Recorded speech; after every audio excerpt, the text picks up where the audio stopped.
వాళ్ళంటే రాంగరాంగా నాకు కొరికేమో అనిపించిందిరా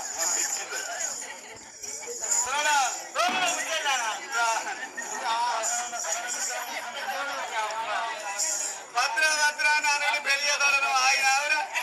ఆయన ఆవిడను ఇలా పోరు తీసుకొచ్చి పోరు కొడితే మన పోరు పడిపోతారు కొడుకు మంచి పని చేసిండు కొడుకు పోతాడట నా చూడండి నాకు నేను కూడా అట్టే కొడుకు కన్నా తినబట్టి నా సరిపోదు ఇట్లా ఖరా చేయబట్టి రోజు రోజుకు తీరు అయిపోతాను కొడుకు నాకు అట్ట నడిపించిండు అట్ట నడిపించిన కొడుకు దేవుడు అనుకోవాలి అవంతే కొడుక నేను కూడా వస్తాను కానీ వదానా